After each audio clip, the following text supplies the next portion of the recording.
옛날에 우리 어릴 때는 우리는 6.25 전쟁을 경험한 세대는 아닌데 6.25 전쟁 끝나고 나서 그때는 간첩들도 많았고 제가 살던 강원도 평창군 뭐 속사면 거기서 이승복 또 죽었고 울진 그쪽으로 간첩이 침투하기도 하고 이번에 보니까는 목배를 타고 강릉에 뭐 속초인가요? 강릉인가 배가 들어와도 아무도 제재하지 않고 마음대로 간첩이 들어올 수 있는 그런 나라가 되어 있다는 게 참 충격적이었어요. 어릴 때는 노래도 많이 불렀어요. 잊으랴 어찌 우리 그 나라 하도 오랫동안 안 불러서 이제 잊어버려. 어느 교회 목사님이 6.25를 이제 기념하는 예배를 드리면서 설교를 하고 이 노래를 불렀더니까 전교조에 있는 선생님이 화가 나가지고 교회를 떠나버렸답니다. 전교조에 있는 선생님들이 다 그런 건 아니죠. 정말 참 교육을 위해서 이런 사람도 있지만 북한을 추종하는 선생님들이 상당히 많다 보니까 이런 거에 대해서 굉장히 민감하게 반응을 했던 것 같아요. 사실 제일 중요한 건 전쟁은 어쨌든 안 일어나야 되는 겁니다. 6.25 전쟁으로 남북한의 희생자가 320만 명이 죽었는데 320만 명 해서 우리 그 감이 잘 안 와요. 그죠? 우리 남한에 전쟁이 일어나면 군인들보다도 민간인이 피해를 훨씬 더 많이 입는다 그러죠. 남한의 군인들, 경찰들, 유엔군 해서 43만 명이 희생을 했지만 민간인은 99만 2천 명이 희생을 했다. 미망인이 이제 혼자 된 미망인이 20만 명, 전쟁 고아가 10만 명이다. 그리고 10만 명 이런 별로 안 돼 보이게 느낄지도 몰라요. 그런데 과원에 보통 뭐 아이들 4, 50명, 100명 모이는 과원 그러면 꽤 큰 과원이에요. 100명이 모이는 그런 과원이 10만 명 그러면 1000개가 있어야 돼요. 1000개가. 대구에 100명 모이는 과원이 50개다. 그럼 과원이 굉장히 많을 거예요. 전국의 대도시들에 뭐 50개, 100개 뭐 이렇게 있다 그래도 1000개가 안 됩니다. 그러니까 과원이 100명이 모이는 과원이 1000개가 있어야 된다 그러면 엄청나게 사실 많은 숫자죠. 이런 전쟁의 피해, 전쟁에서 죽었을 때 그 시체들을 잘 처리를 못 하잖아요. 전쟁으로 고지를 점령하기 위해서 싸우고 강원도에서 충청도로 내려오다 보면 제천이 있는데 거기 이제 넘는 고기가 박달재예요. 울고 넘는 박달재. 우리 허영재 집사님 잘 아시는지 모르겠어요. 그쪽이 고향이시라서. 근데 이제 저희 할아버지하고 뭐 아버지인가 이렇게 6.25 전쟁 때 뭐 하여튼 전쟁이 막 끝나고 그 산을 지게를 쥐고 뭐 넘어가는데 박달재를 넘어가는데 가면서 할아버지한테 아들이 하는 말이 아버지 저기도 시체가 있어요. 아버지 저기도 시체가 있어요.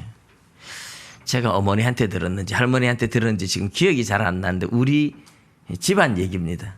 시체가 박달재에 막 여기저기 널브러져 있어서 넘어가면서 여기도 시체 저기도 시체. 군인들이 죽어 있는데 누구 하나 거두는 게 없어요.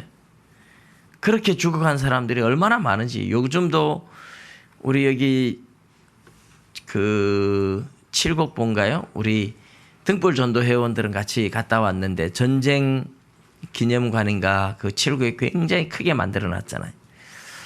근데 그 다부동 쪽으로 하고 지금도 계속 발굴하고 있고 지금도 계속 그 전사자들의 뼈를 발굴하고 있습니다. 어마어마하게 많은 사람들이 죽었을 때 시체를 미처 치우지 못하고 시체가 부패하면서 질병이 창궐하기 시작하죠. 전염병이 돌고 그래서 6.25 전쟁 후에는 질병들도 되게 많았습니다. 사람들이 여기저기서 죽었는데 이 죽은 시체들을 미처 처리하지 못하고 이러면서 막 질병이 막 전염병이 막 생기고 이런 거죠. 그래서 사람이 뭐 한 사람 두 사람 죽고 이런 거 하고 수백 명 수천 명 막 수만 명 죽어나간다 이러면 이게 위생적으로도 감당이 안 됩니다. 우리가 지금 민수기 19장을 보는데 이 민수기 19장은 바로 그런 상황에서 나온 거예요. 위생학적으로, 보건학적으로 하나님께서 사람들을 빨리 정결하게 해야 된다. 왜요? 고라의 반란 사건 때문에 고라와 그 일당은 땅에 빠져서 죽었지만 분향하던 사람들 250명은 불이 나와서 죽었고, 그리고 14,700명은 연병으로 죽었단 말입니다. 어마어마하게 많은 사람들이 전염병으로 죽었다는 뜻이죠. 연병으로 죽었다. 이 전염병으로 죽은 거예요. 물론 하나님의 진도가 그치면서 병은 그쳤지만, 그러나 이 시체가 또 썩어지고 이러면서 미처 시체 제대로 처리하지 못하면 또 시체를 만지고 했던 사람들한테도 굉장히 위험하죠. 시체가 부패하고 이러면. 그래서 이스라엘 백성들은 이 고라 사건으로 장례식을 치르느라고 정신이 없었을 거예요. 근데 오늘 하나님께서는 이제 그 장례식을 치르면서 부정하게 된 사람들을 어떻게 정결하게 할 것인가 하는 것에 대한 이야기를 민수기 19장에서 하는 거예요. 이 고라의 사건으로 여파가 크죠. 고라의 사건 때문에 17장에서는 하나님께서 아론의 지팡이에 싹과 꽃이 나고 열매 맺게 하면서 하나님이 선택한 사람이 아론이다. 그 권세를 세워주셨고, 18장에서는 그렇게 권세를 많이 주고 하나님이 선택하고 백성들의 11조와 제사로 먹고 살고 하나님이 권세를 준 만큼 너희들의 책임이 크다 하는 것을 성막의 죄를 담당해라. 그러면서 책임을 하나님이 분명히 책임 소재를 했었습니다. 그런데 이제 이런 이야기 끝나고 빨리 이제 장례식 치르고 시체 치우고 막 하는데 부정한 사람들을 정결하게 해야 되는 거예요. 그 이야기를 오늘 19장에서 이야기하고 있습니다. 근데 이 부정한 자를 우리 레위기에 보면 부정한 자에 대해서 많이 나오고 있죠. 근데 이제 레위기에 나온 거하고 다른, 지금은 이 수많은 사람들이 하나님의 징벌로 죽임을 당했고 그 죽은 시체를 치운 사람들도 빨리 정결하게 해야 되는 그 문제 때문에 이 민수기 19장은 나오는 거예요. 그래서 레위기 11장에 보면 쪽이 발이 쪽 갈라지고 색임질하는 고기 짐승은 먹고 그렇지 않으면 부정하다. 뭐 물고기는 지느러미가 있고 비늘이 있는 고기는 먹을 수 있는 정한 고기지만 그렇지 않은 고기는 부정하다. 그다음에 뭐 곤충은 뛰는 다리가 있어서 뛰는 곤충은 먹을 수 있지만 기어다니는 곤충들은 부정하다. 새도 이제 뭐 참새나 뭐 이런 곡식을 먹고 사는 새들은 정결하지만 독수리, 뭐 올빼미, 매 이런 육식 새 종류들은 다 부정하다. 그런 걸 못 먹게 해줘. 그런 거 먹으면 부정해지니까. 그런 것들은 시체도 만지지 마라. 시체라도 만지면 부정하다. 그래서 그런 시체를 혹시라도 모르고 만졌다면 옷을 빨고 물로 몸을 씻고 저녁까지 부정하다. 저녁이 지나야 정결해진다. 이런 얘기를 레위기 11장에서 하고 있는 거예요.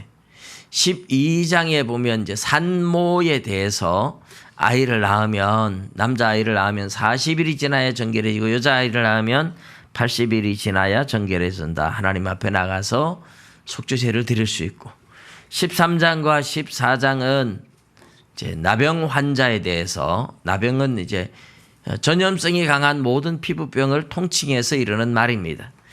그런 사람들 또 나병이 집에 발생했을 때, 옷에 발생했을 때 어떻게 정결하게 할 건가, 이런 이야기들을 13장, 14장에 해요. 15장에는 유출병, 몸에서 계속해서 하혈이 일어나는 그런 유출병이 있는 자들은 다 부정하다. 그래서 레위기 11장, 12장, 13장, 14장, 15장은 우리가 언제 부정하며 그것을 어떻게 해야 정결하게 하는가 하는 이야기를 하고, 16장에서 대속죄를 통해서 모든 죄를 용서받고 속함을 받는 1년에 한 차례 있는 대속죄일에 대한 7월 10일 아사셀을 위한 염소 이야기를 합니다. 부정하게 되는 경우는 내가 의도적으로 어떤 죄를 지었다는 게 아니에요. 죄가 아니에요. 그런데 죄가 되는 거예요.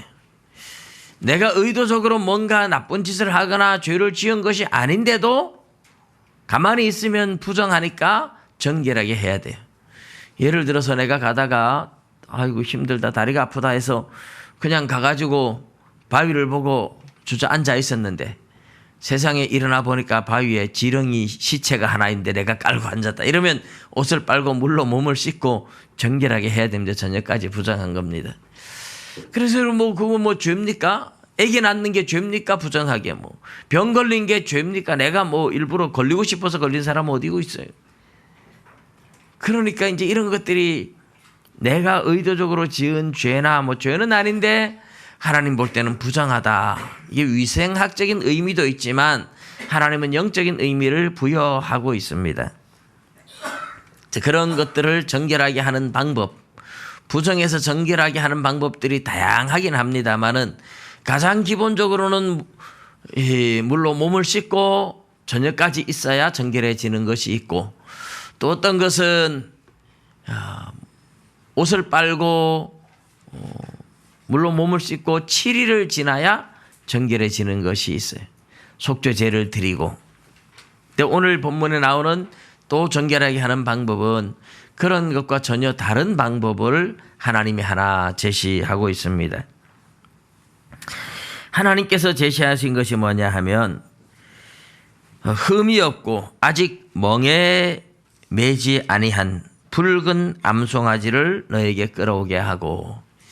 붉은 암송아지, 우리나라 소는 전부 다 이제 붉은 소에 해당한다고 말할 수 있어요. 털이 좀 붉은 빛이 띠죠. 근데 이스라엘 지역의 소는 대부분 흰색이거나 검은색이에요. 이 붉은 암송아지가 굉장히 귀해요. 잘 흔하진 않다고 말을 합니다. 근데 이 붉은 암송아지를 가지고 와서 진영 바깥에서 잡아가지고 불로 사르는데 가죽과 고기와 내장과 똥까지 전부 다 완전히 다 불태우는 거예요. 그런데 이 암송아지를 불태울 때에 백향목과 우슬초와 홍색실 이러죠. 정확하게 말하면 이제 홍색실로 백향목을 묶어서 홍색실로 우슬초를 묶어서 이 송아지를 태우는데 같이 넣는 겁니다. 우리나라에 지금 우슬이라는 게 있어요. 그죠? 무릎 아픈 사람들 이제 따려 먹는 약초, 쇠무릎이라고도 하죠. 소의 무릎처럼 생겼다 마디가, 그래서 쇠무릎 이렇게 말하고 우슬이라고 부르는데, 그 우슬하고 이스라엘의 우슬하고는 전혀 다른, 아무런 상관이 없는 전혀 다른 우슬초입니다. 성경에 보면 담에서 나는 우슬초 이래서 담에서도 나고, 근데 좀 나무같이 생긴 그런 거예요. 근데 이 우슬초와 백향목을 홍색실로 묶어서 불에 넣는데, 이스라엘 사람들은 이 재를 한번 만들고 나면 또 만들고 또 만들고 하기 어렵다고 재를 많이 만들어야 되는데, 암송아지 태울 때에 백향목 잔뜩 갖다가 넣고 우슬초도 최대한 많이 넣어가지고 재를 많이 만든다고 말합니다. 요즘도 그렇게 유대인들은 하고 있다고 해요. 이렇게 재를 만들어서 진영 바깥에 놔두었다가 사람의 시체를 만진 사람들한테 물에다가 재를 섞어서 재를 뿌림으로 정결하게 만든다. 이것이 오늘 우리에게 이야기하고 있는 본문의 내용입니다. 이 소를 잡을 때는 제사장이 그 피를 이제 손가락으로 피를 찍어가지고 회막 쪽을 향하여 7번 뿌리고, 이게 이제 속죄 제사와 같은 거죠. 그래서 보통 속죄제는 회막에 이렇게 뿌리고 제단 뿔에도 바르고 이렇게 하는데, 지금 진영 바깥에서 잡으니까 예수님께서 영문 밖에 골고다 언덕에 올라가서 영문 밖에서 십자가에 못 박혀 죽으실 것에 대한 상징으로 이렇게 하고 있는 것입니다. 우리는 오늘 이 본문에서 하는 이 이야기들 속에서 부정하게 된 사람에 대해서 성경이 말하고 있는 이 부정한, 이미 레위기서에 제가 말씀을 드렸습니다마는 오늘 본문에서 이야기하는 것은 그 레위기서에 나오는 것과 전혀 다르게 이제 사람의 시체를 만진 사람, 이 부정한 사람. 그러니까 고라 사건 때문에 많은 사람들이 죽었잖아요. 그 사람들이 다 부정하게 된 거예요. 죽은 사람 말고 죽은 사람의 시체를 만진 사람, 죽은 사람의 뼈를 만진 사람, 죽은 사람의 무덤을 만진 사람, 그리고 집안에서 그때는 다 천막이니까 텐트 안에 있는데 옆에서 다 아파가지고 골골 하는데 옆에서 돌봐줘야 될 거 아니에요? 간호하다가 보니까는 죽어버렸어. 옆에서 돌보던 그 사람도 부정하게 되고, 그 집안에 같이 있던 사람들도 다 부정하고, 그리고 아이고 여기는 나쁜 사람이 있다던데 하고 쑥 들어가면 들어간 사람도 부정하고 다 부정해지는 겁니다. 시체가 있는 그 장막 안에 들어간 사람이나 그 안에 있는 사람이나 만진 사람이나 시체를 장사 지내고 무덤을 만진 사람까지도 다 부정해지는 거예요. 하나님께서 부정하다 이렇게 이야기하는 것과 죄를 이야기하는 것과는 다르다고 말씀을 드렸죠. 죄는 내가 하나님의 계명을 어겼거나 이런 것이 죄지만, 율법을 어겼거나 이런 것이 죄지만, 부정한 것은 내가 무슨 계명을 어기거나 율법을 어기거나 의도적으로 한 건 아니에요. 그러나 내 옆에서 사람이 환자를 돌보다 보니 죽는다든지 뭐 이럴 때 이제 부정해지는 거죠. 뭐 몸이 전염성이 강한 어떤 피부병에 걸린다든지 이런 것이 다 부정해지는 겁니다. 자, 오늘 우리는 그래서 이런 부정에 대해서 성경에서는 죄라고 말을 하지 않지만 부정해서 정결하게 하지 않으면 이스라엘 백성 중에서 끊어질 것이다, 그렇게 말을 해요. 결국은 죄와 같아지는 이 부정이 뭐냐, 이 부정한 것이 뭐냐, 오늘날로 쉽게 말하면 세속화되는 겁니다. 세속화. 여러분, 세속화가 뭔지 아십니까? 하나님만을 섬기고 거룩하게 살아가야 할 사람이 뭐 오락에 빠진다든지 향락에 빠지는 것이 다 세속화되는 겁니다. 그래서 우리 학생들이 오락을 많이 한다, 이제 세속화의 길로 달려가고 있는 거예요. 방탄소년단 보고 막 춤추고 자꾸 따라하고 노래한다, 그럼 이게 세속화의 길로 가는 지름길입니다. 드라마를 볼 수는 있지만 드라마에 빠졌다, 그럼 세속화되는 겁니다. 뭐 드라마 볼 수 있어요, TV 볼 수 있어요. 그러나 그것에 빠져서 그걸 즐기기 시작하면 마음을 빼앗기는 순간 세속화된 거예요. 하나님께서 하나님보다 더 좋아하는 것을 우상이라고 말씀하시잖아요. 그래서 우리가 예수 믿는 사람들이 하나님보다 세상을 더 좋아하는 순간에 세상을 사랑하는 것이 하나님과 원수됨을 알지 못하느냐, 간음하는 여자들이여 세상과 벗된 것이 하나님과 원수됨을 알지 못하느냐, 야고보서 4장에 그렇게 말씀을 하고 있어요. 그러니까 세상을 사랑하는 것은 영적 간음이고 세속하고 하나님은 그런 것들을 다 부정하다, 이렇게 말씀하고 계신 겁니다. 이 부정한 것을 정하게 해야 되는데, 이제 오늘 우리는 하나님 앞에 회개하고 나오는 것이겠지만 구약의 이스라엘 백성들에게 사람의 시체를 만진 사람들을 이렇게 해서 정결하게 해라 말씀을 해요. 암송아지를 잡아서 피를 회막 쪽을 향하여 7번 뿌리고 백향목과 우슬초와 홍색실을 넣어서 제를 만들었는데, 이 백향목이 의미하는 것이 있겠죠. 홍색실이 의미하는 것이 있고 우슬초가 의미하는 것이, 성경을 보면 붉은 홍색 실이 상징하는 것은 예수님의 십자가의 보혈에 대한 상징들입니다.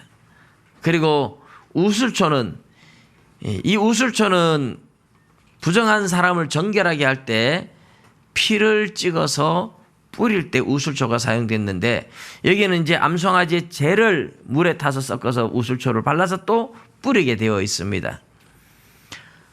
레위기서에 보면 나병 환자들을 정결하게 하는 방법이 새 2마리를 가지고, 그때 이제 우슬초, 백향목, 홍색실 가지고 이제 한 마리는 흐르는 물 위에서 잡아요.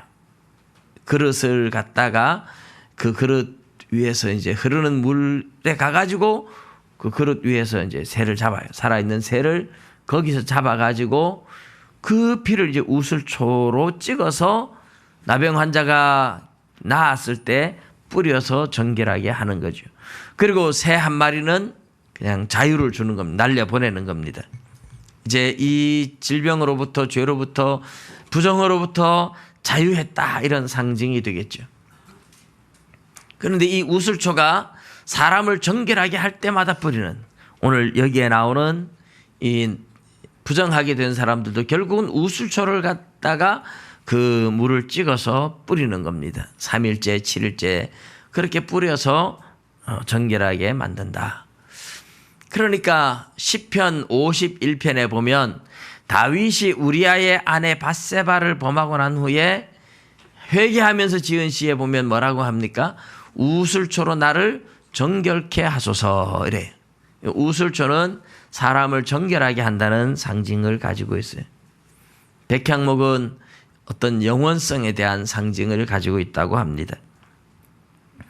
이러한 상징성을 가지고 붉은 암송아지는 예수 그리스도의 십자가의 보혈에 대한 상징이라는 것을 알 수가 있는데, 이 이야기를 우리가 그렇게 보는 근거가 뭐냐 하면 히브리서 9장 13절과 14절에 잘 나옵니다. 한번 제가 찾아서 히브리서 9장 13절과 14절을 제가 한번 읽어드리겠습니다. 히브리서 9장 13절 14절에 염소와 황소의 피와 및 암송아지의 젤을 부정한 자에게 뿌려 그 육체를 정결하게 하여 거룩하게 하거든. 하물며 영원하신 성령으로 말미암아 흠 없는 자기를 하나님께 드린 그리스도의 피가 어찌 너희 양심을 죽은 행실에서 깨끗하게 하고 살아계신 하나님을 섬기게 하지 못하겠느냐. 아멘. 할렐루야. 예, 여기에 보면 염소와 황소의 피, 그리고 암송아지의 제로 부정한 자를 깨끗하게 하고 거룩하게 하는데, 하물며 살아계신 하나님의 아들 예수 그리스도의 피가 너희를 죽은 양심으로부터 깨끗하게 만들지 못하겠느냐. 그래서 하나님을 섬기게 하지 못하겠느냐.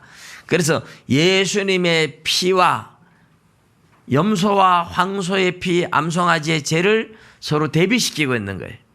그러니까 이 구약의 사람을 정결하게 하는 짐승의 피를 뿌려 정결하게 하고, 또 암송아지의 죄를 뿌려서 정결하게 하고, 또 물로 씻어서 정결하게 하고, 이런 세 가지 방식이 있는데, 그런데 여기에 지금 그 피, 암송아지의 죄, 이것을 예수님의 보혈과 비교를 하면서 그것도 사람을 정결하게 하는데 예수님의 피가 얼마나 더 죽은 양심까지 살아나게 하지 못하겠느냐, 이렇게 비교시키고 있습니다.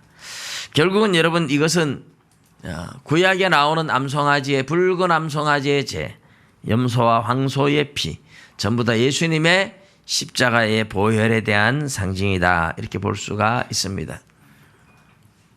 예수님의 보혈에 대한 상징, 영적인 의미를 가지고 있잖아요. 그런데 동시에 이것은 위생학적으로도 하나님께서 뭔가 사람을 정결하게 하는 방식이었던 거죠. 레위기서에 나오는 걸 보면 물로 몸을 씻고 물로 옷을 빨고, 이 전부 다 위생학적으로 깨끗하게, 옛날에는 뭐 세균이 있는 줄 몰랐잖아요. 그죠? 전염병이 세균에 의해서 전염되는지 이런 건 몰랐어요. 그런데도 하나님께서는 열심히 씻으라 그랬어요. 씻으면 위생학적으로 깨끗해지잖아요. 이렇게 씻으라고 하고, 그다음에 뭐 그릇이 부정하게 될 때 톡이 흙으로 만든 그릇은 다 깨뜨려 버리라 그랬어요. 그런데 불을 나무로 만든 그릇 이런 거 다 불에 태우는데 유기로 된 그릇 이런 거는 불에 견딜 수 있는 건 불로 지나라 이랬어요. 불로. 이 옛날에 하나님이 가르쳐 주지 않았으면 사람들은 생각을 못 했을 거예요. 여러분 물로 씻는 것보다 불에서 이렇게 소독하는 게 더 낫지 않겠습니까? 그죠? 소독할 때 불에 태우는 거. 그러니까 이게 불로 태우는 건 소독이 제일 확실한 것 같아요. 저도 손에 가시가 들었다 이러면 옛날에는 그냥 잘 폈는데 요즘은 돋보기 끼고 바늘 갖다가 저는 꼭 바늘 갖다가 가스레인지에 불 피워가지고 끝을 소독을 한번 합니다. 그리고 막 찔러서 빼냅니다. 그 괜히 뭐 깨끗하지 못하면 또 가시는 빼내는데 균이 들어가면 안 좋잖아요. 그래서 이 하나님께서는 위생학적으로 다 알고 계신 거예요. 그래서 불로 지나게 하는 거, 아예 버려야 되는 거, 물로 씻을 수 있는 거 이런 것들을 다 정해 주셨어요. 근데 오늘 이 본문은 참 특이해요. 암송아지의 재를 가지고 사람에게 뿌리라는 거예요. 그것도 제사장이 뿌리는 게 아니에요. 누가 뿌릴까요? 누가 뿌릴까요? 성경에 나왔잖아요. 정결한 자, 부정하지 않은 자, 누구든지 뿌릴 수 있어요. 이거는 너무나 많은 사람들이 부정하게 됐으니까 제사장들이 다 다니면서 못하는 거예요. 그러니까 누구든지 정결한 사람이 그 죄를 뿌릴 수 있다. 이래. 그래서 정결한 자가 죄를 갖다 그 정결한 자가 셋째 날과 일곱째 날에 그 부정한 자에게 뿌려서 일곱째 날에 그를 정결하게 할 것이며 그는 자기 옷을 빨고 물로 몸을 씻을 것이라 저녁이면 정결하리라. 19절에 보면 그렇게 나왔어요. 18절에 보면 정결한 자가 우슬초를 가져다 그 물을 찍어 이래가지고 장막의 모든 기구와 사람들한테 뿌리라.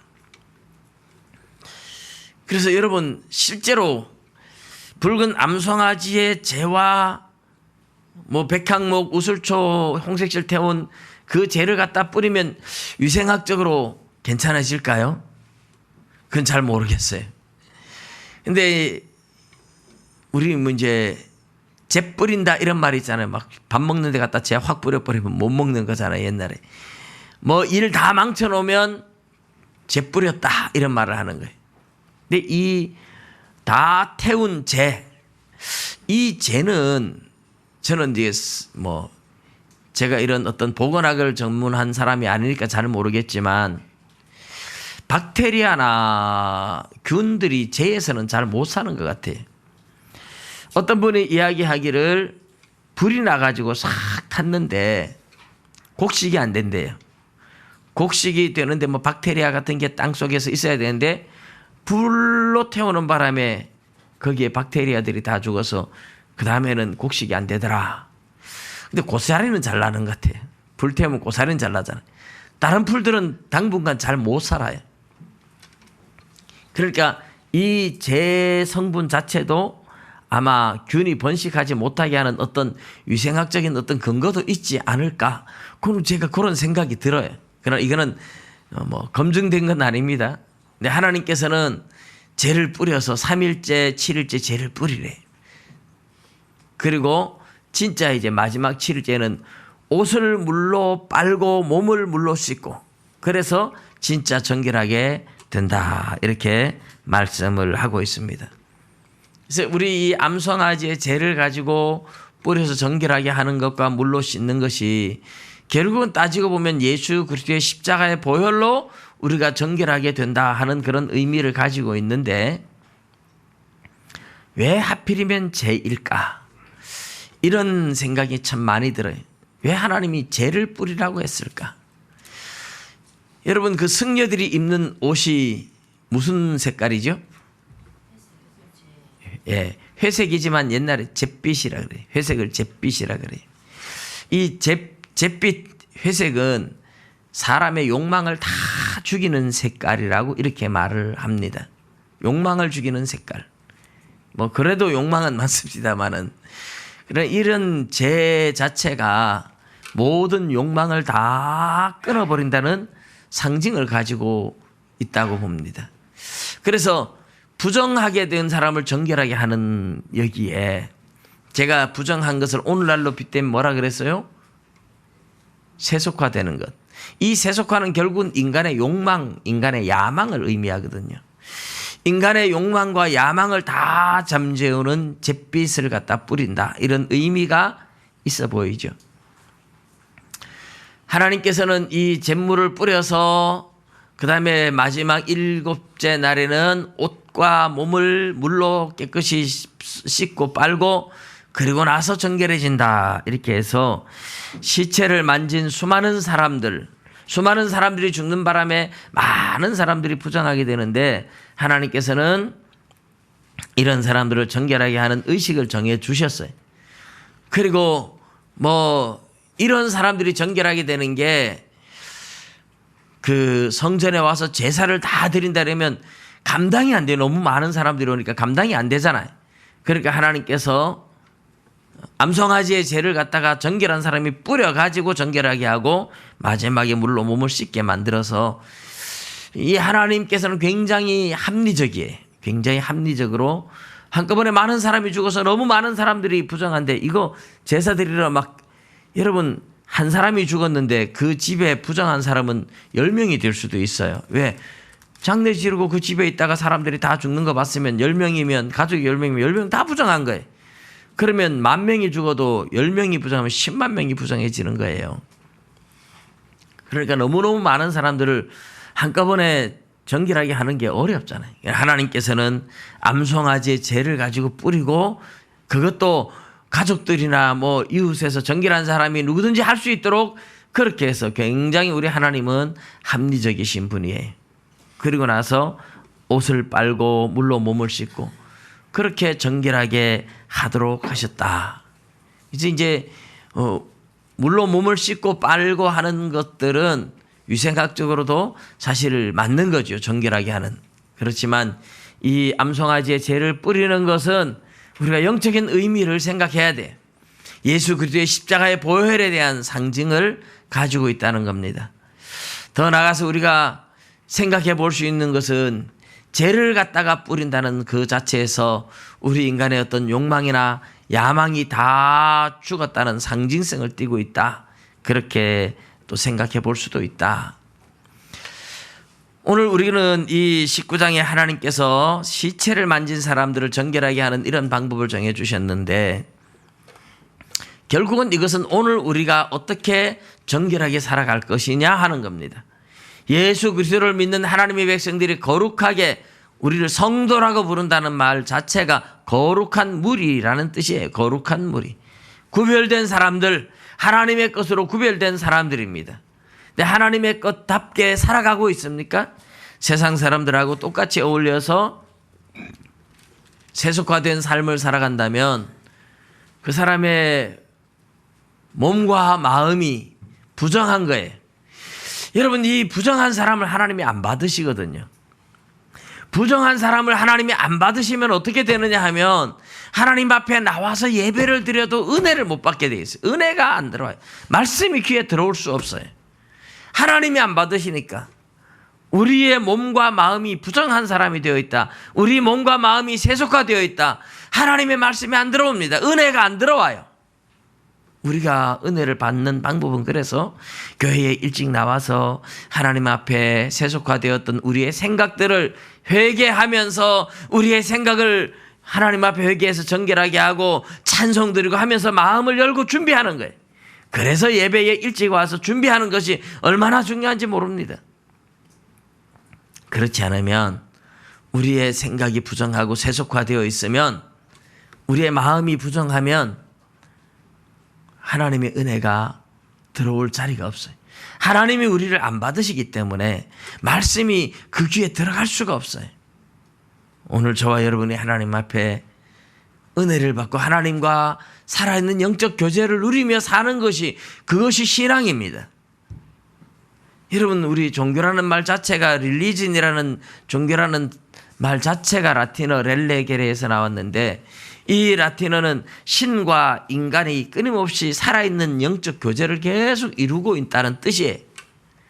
근데 하나님과 교제가 끊어진 사람들이 많잖아요. 은혜가 안 들어오는 거예요. 하나님이 안 받으시니까 하나님이 내가 무슨 큰 죄를 지어서가 아니라 내 삶이 부정하니까, 내 삶이 세속화되어 있으니까 하나님이 안 받으세요. 안 받으시니까 은혜가 안 들어오는 거예요. 말씀이 안 들어오는 거예요. 하나님과의 교제가 끊어지는 겁니다. 여러분, 우리가 어떻게 살아가야 됩니까? 하나님과 교제가 끊어지면 안 돼요. 여러분, 기도가 막히면 안 돼요. 말씀이 내 귀에 들어와야 되는데 말씀이 안 들어오면 안 됩니다. 말씀이 들어올 때에 깨달아지고 이해가 되면 아멘 아멘 화답하면서 말씀을 들으셔야 돼요. 아멘이십니까? 아멘. 이제 한번 아멘 처음으로 하신 거예요. 여러분, 말씀이 들려오고 이해가 되고 깨달아질 때마다 아멘 아멘 하면서 화답하면서 받으셔야 돼요. 그게 은혜를 받는 비결이에요. 말씀이 안 들어오니까 아멘 소리 안 하는 거죠. 우리 훈련이 안 돼서 우리는 아멘 안 하는데, 그죠? 그래서 하나님 말씀이 들어오고 이해가 되고 깨달을 때마다 아멘, 아멘 하면서 받으셔야 돼요. 우리의 영혼이 부정해지면 안 됩니다. 정결해야 돼요. 세속화에 물들면 안 돼요. 하나님의 말씀이 내 귀에 들어올 수 있도록, 내 기도가 내가 기도하면 하나님이 듣는다는 것이 느껴지도록 늘 하나님과 살아있는 영적 교제를 이루며 살아갈 수 있기를 주님의 이름으로 축복합니다. 기도드리겠습니다.